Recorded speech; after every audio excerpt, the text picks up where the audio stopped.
नमस्कार दोस्तों, अपनी पाठशाला के YouTube चैनल में मैं फिर से आपका बहुत बहुत स्वागत करता हूं। आज की इस कक्षा में हम पढ़ने वाले हैं कोहलबर्ग का नैतिक विकास का सिद्धांत। पैडागोजी का सब्जेक्ट है, पैडागोजी का टॉपिक है, बहुत इंपॉर्टेंट टॉपिक है। इसके ऊपर कई सारे क्वेश्चन CTET में, DSSB में और PRT का जो आपका सेकंड पेपर होता है, सेकंड पार्ट वाला जो पेपर होता है पैडागोजी, ये सब्जेक्ट स्पेसिफिक, उसमें से हमेशा इसके ऊपर क्वेश्चंस आ सकते हैं। तो आज इसके कोहलबर्ग के नैतिक विकास सिद्धांत के बारे में पूरी डिटेल जानेंगे आज इस क्लास में। चलिए दोस्तों शुरू करते हैं। देखिए दोस्तों, ये है लॉरेंस कोहलबर्ग और ये है जीन पियाजे। इन दोनों ने ही नैतिक विकास का सिद्धांत दिया था और जीन पियाजे ने संज्ञानात्मक विकास का सिद्धांत भी दिया था, संज्ञानात्मक दिया था इन्होंने। तो आज हम बात करने वाले हैं लॉरेंस कोहलबर्ग की। तो चलिए शुरू करते हैं। देखिए, कोहलबर्ग का जो नैतिक विकास का सिद्धांत है वो पियाजे के सिद्धांत का संशोधित रूप था। यानी कि पहले जो नैतिक विकास का सिद्धांत था वो पियाजे ने दिया था, फिर इस सिद्धांत में कोहलबर्ग ने कुछ संशोधन किया। उनके नैतिक विचार पियाजे के सिद्धांत से प्रभावित थे। कोहलबर्ग के अनुसार छात्रों में नैतिकता का विकास जन्मजात नहीं बल्कि समाज द्वारा होता है, जबकि पियाजे क्या कहते थे, जो नैतिक विकास का सिद्धांत है वो जन्मजात होता है, ये पियाजे कहते थे। कौन कहते थे? पियाजे। जबकि कोहलबर्ग क्या कहते थे कि नैतिक विकास जो होता है वो जन्मजात नहीं होता बल्कि समाज द्वारा होता है। वह अपने सिद्धांत के द्वारा दिए गए 3 अवस्थाओं में 6 चरणों को सार्वभौमिक मानते हैं। यानी कि जो हमारे कोहलबर्ग जी ने हैं उन्होंने 3 अवस्था बताई हैं और उसके 6 चरण बताए हैं, जिसका जिक्र हम आगे करेंगे। चलिए दोस्तों आगे बढ़ते हैं। देखिए, ये कोहलबर्ग जी हैं। कोहलबर्ग जी ने ये 3 अवस्थाएं बताई है और ये 6 स्टेप बताए हैं, चरण बताए हैं। कोहलबर्ग ने अपने नैतिक विकास के सिद्धांत का प्रतिपादन 1969 में किया। कब? 1969 में किया। एवं 1981 और 1984 में अपने विचारों में संशोधन का कार्य किया। यानी कि अपने विचार उन्होंने 1969 में वो लेकर आए और 1981 और 1994 में उन्होंने क्या किया? संशोधन किया। तो उनके नैतिक विकास का सिद्धांत क्या है? देखिए, उन्होंने 3 अवस्था बताई है। पहली अवस्था ये है पारंपरिक, पहली अवस्था ये रहा पूर्व सांकेतिक अवस्था जो 0 से 6 वर्ष तक होती है। फिर है सांकेतिक अवस्था जो कि 7 से 11 वर्ष होती है। फिर होती है उत्तर सांस्कृतिक नैतिकता अवस्था जो कि 11 वर्ष के बाद होती है। इसके 6 चरण हैं। पहली अवस्था में ये चरण है, दूसरी अवस्था में ये चरण है और तीसरी अवस्था के ये चरण है। तो टोटल 6 चरण है। इन 6 चरणों का हम विस्तार पूर्वक अभी अध्ययन करेंगे। ये सिर्फ मैंने आपको समझाने के लिए बता रहा हूं कि लॉरेंस कोहलबर्ग में ये 3 अवस्था है, पहली, ये दूसरी और ये तीसरी, और हर अवस्था के 2 स्टेप है, पहली, दूसरी, तीसरी, चौथी, 5वीं, 6ठी। इस प्रकार से कोहलबर्ग ने नैतिक विकास के सिद्धांत का ढांचा बनाया। चलिए दोस्तों, अब हम इसको विस्तार पूर्वक पढ़ते हैं। देखिए, कोहलबर्ग के अनुसार नैतिकता छात्रों के भावात्मक स्वरूप का अंग होती है। किसका? भावात्मक स्वरूप का अंग होती है। कोहलबर्ग अपने परीक्षण हेतु कथाओं का प्रयोग करते हैं। किसका प्रयोग करते हैं? यानी कि बच्चों में नैतिकता का पता लगाने के लिए कोहलबर्ग ने किसका प्रयोग किया? कथाओं का प्रयोग करते हैं। क्वेश्चन आ सकता है। वह इन कथाओं के माध्यम से छात्रों से कुछ प्रश्न पूछते थे और उन प्रश्नों से प्राप्त उत्तरों के माध्यम से नैतिक विकास के सिद्धांतों का निर्माण करते थे।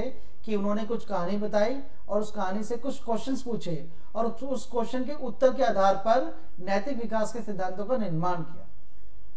नैतिकता से तात्पर्य यह है कि सही और गलत में अंतर को स्पष्ट करना, कि क्या सही है और क्या गलत है, क्या सही है और क्या गलत है।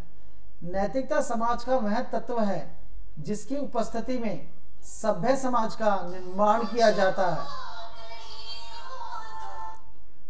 कोहलबर्ग के अनुसार सही और गलत के बारे में निर्णय लेने में शामिल चिंतन प्रक्रिया को नैतिक तर्कना कहा जाता है। क्वेश्चन आ जाता है नैतिक तर्कना किसे कहते हैं, तो कोहलबर्ग क्या कहते हैं, सही और गलत के बारे में निर्णय लेने में, यानी कि क्या चीज सही और क्या चीज गलत है उसके बारे में सोचना, चिंतन प्रक्रिया करना को हम नैतिक तर्कना कहते हैं। यानी कि आप डिसीजन लेने से पहले सोच रहे हो कि सही है या गलत है, उसी को हम बोलते हैं नैतिक तर्कना। इंग्लिश में बोलते हैं मॉरल रीजनिंग। क्या बोलते हैं, मॉरल रीजनिंग।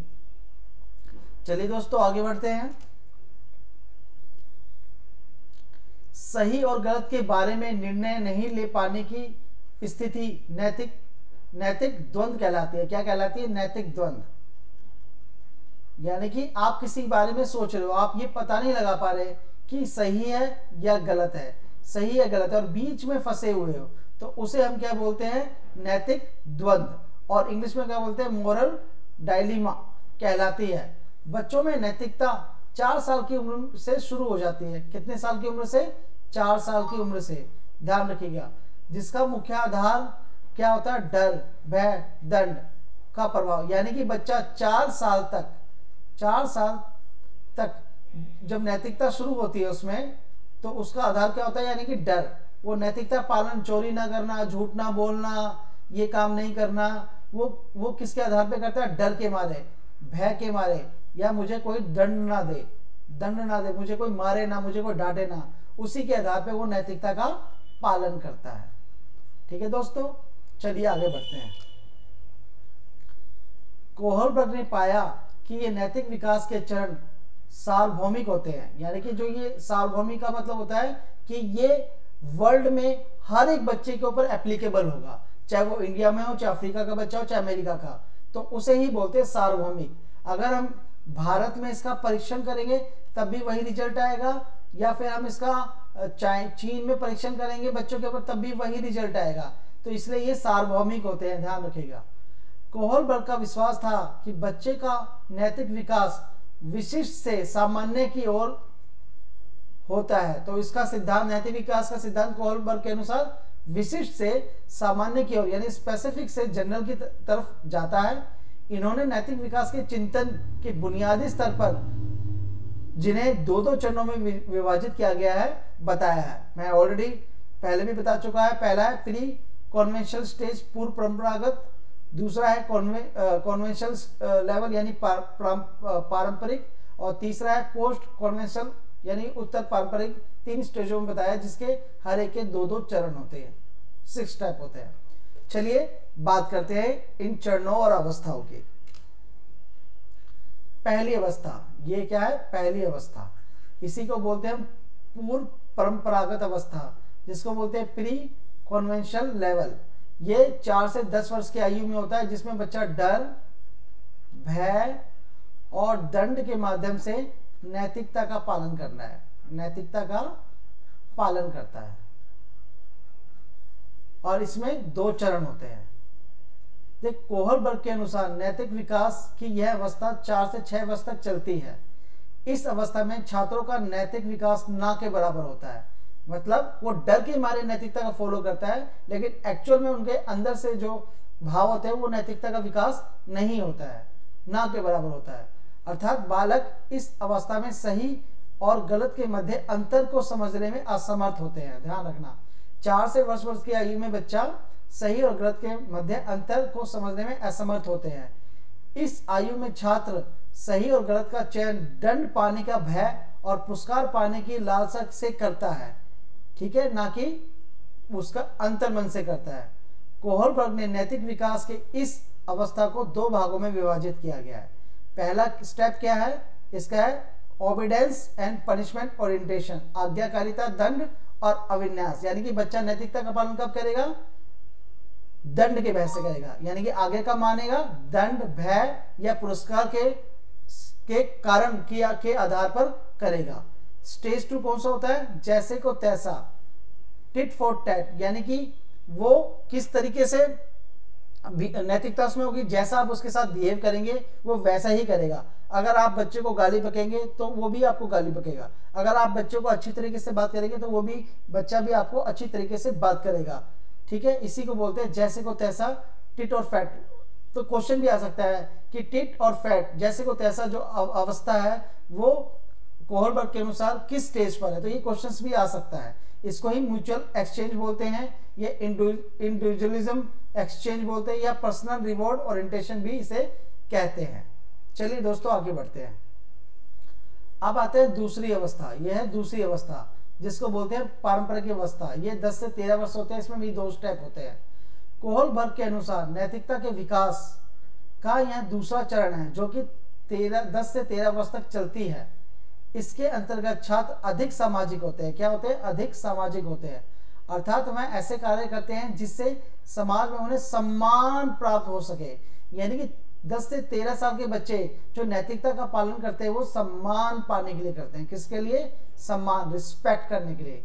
इस आयु में छात्र दूसरे व्यक्तियों की नैतिकता के स्तर को अपने अंदर समाहित या अनुकरण कर लेते हैं। यानी कि जो मोटिवेशन या जो सामने वाला जिसका बिहेव होगा उसकी नैतिकता को ये अपने अंदर अनुकरण कर लेते हैं, सीख लेते हैं, समाहित कर लेते हैं।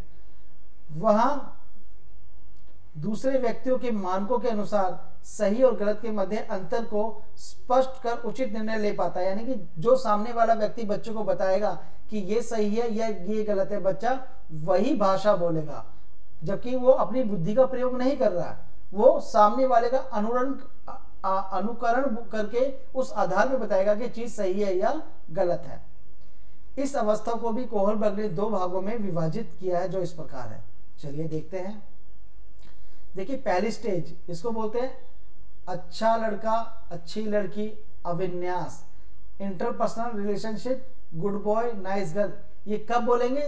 ये कब बोलेंगे? जब सामने वाला उस, जैसे आपने किसी के साथ अच्छा बिहेव किया तो उसने आपको शाबाशी दी, तो वो नैतिकता आपने उससे सीख ली। तो जब कोई दूसरा आपके साथ इसी तरीके से बिहेव करेगा या आपका अच्छा काम करेगा तो आप भी उसे शाबाशी करोगे। तो ये हुआ। दूसरा स्टेज क्या होता है? कानून और व्यवस्था अभिविन्यास, प्राधिकरण और सामाजिक। इस अवस्था के अंदर क्या होता है कि बच्चा कुछ नियमों का पालन करने लग जाता है। बच्चों को पता होता है कि अगर मैं इस नियमों का पालन नहीं करूंगा तो मुझे दंड मिलेगा, और अगर मैं नियमों का पालन करूंगा तो मुझे शाबाशी मिलेगी, सम्मान मिलेगा। तो इस स्टेज में बच्चा नियमों का पालन भी करता है। ठीक है दोस्तों, चलिए थर्ड स्टेज पे बात करते हैं। यह तीसरा स्टेज जिसको बोलते हैं हम उत्तर पारंपरिक अवस्था। ये 13 साल से प्लस के बच्चों में होता है। कई पुस्तकों में 11 प्लस में भी दिया हुआ है। इसके भी 2 चरण होते हैं। कोहलबर्ग के अनुसार यह अवस्था 13 वर्ष से ऊपर के बालकों की अवस्था होती है। यह नैतिकता की एक विकसित अवस्था है। कौन सी अवस्था है? नैतिकता की विकसित अवस्था। क्वेश्चन आ सकता है कि कोहलबर्ग के किस अवस्था में नैतिकता की अवस्था उच्चतम पर होती है? तो आप बताएंगे कि तीसरी अवस्था के दूसरे चरण में यह अवस्था उच्चतम स्तर पर होती है, जिसमें छात्र नैतिकता के विकास में परिपक्व हो जाते हैं।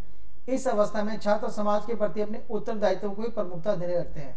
जैसे कि आप इस इमेज को देखकर आपको पता चल गया होगा कि ये किस तरीके से नैतिकता का उत्तरदायित्व कर रहा है, क्योंकि इसके पास समाज ज्यादा था तो नैतिकता के तौर पे इसने इसको ले लिया, तो ये परिपक्व हो गया। इसे पता चल गया है कि अगर मैं इसकी मदद करूंगा तो ये नैतिकता का एक भाग है। ये क्या है? उत्तर पारंपरिक अवस्था का एक भाग है।